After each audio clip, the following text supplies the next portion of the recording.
thank you once again for joining me today. Today's new episode, new dispatch, new perspective that I want to share with you to at least change your perspective in this present moment. Not for your life, but maybe something you can use going forward on your path in resilience.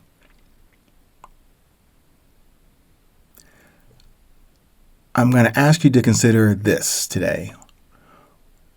What love does for you, what love does to you, and what love does in you. That love that I've been sharing with you in these episodes, and what I learned from my son when he told me about loving everyone.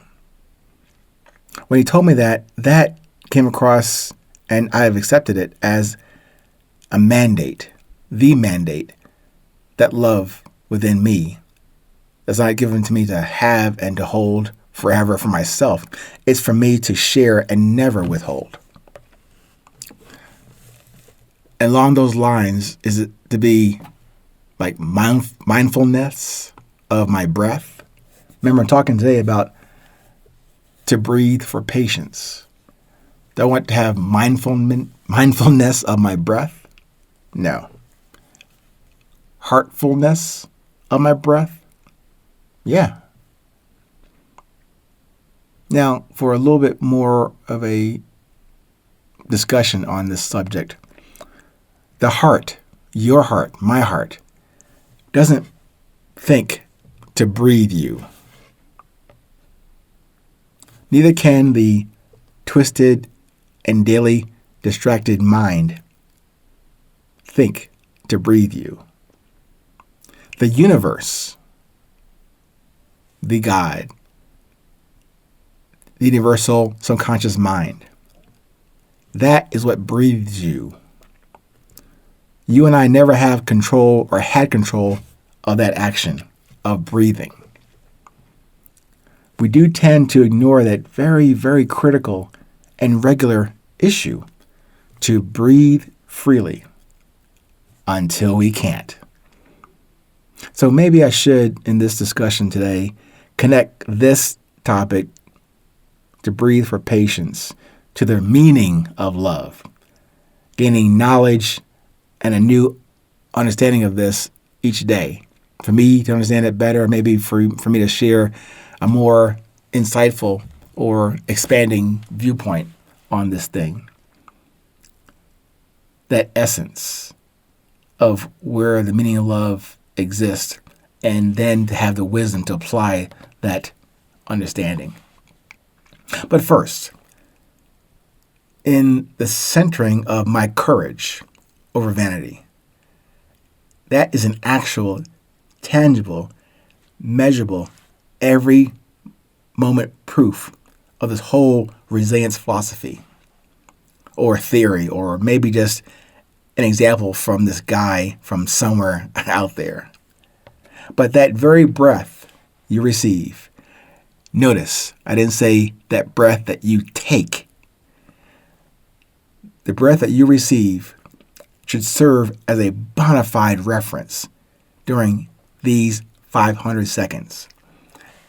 Now, feel free to take that, observe that thought further in your journey.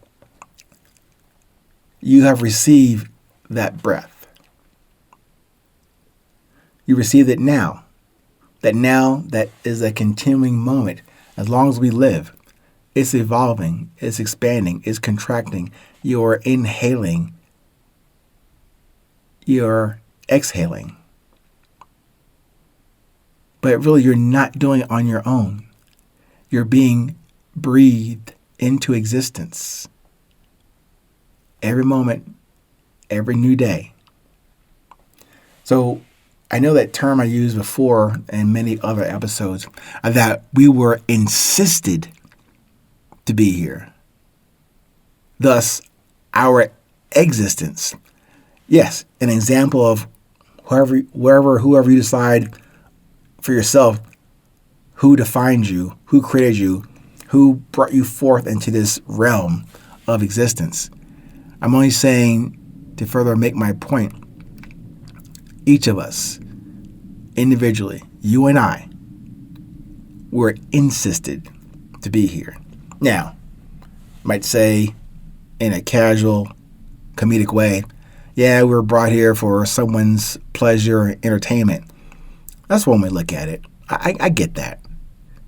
But for me, not to take it more serious, but in a way I am serious about the respect, the honor, the miracle that we exist here, even biologically, how that journey began. Not to get graphic here, but the insertion of us from our respective father side into our respective mother side.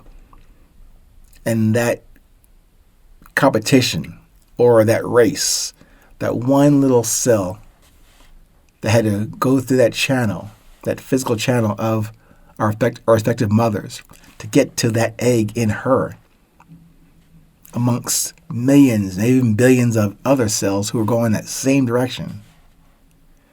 But you and I got here to that egg.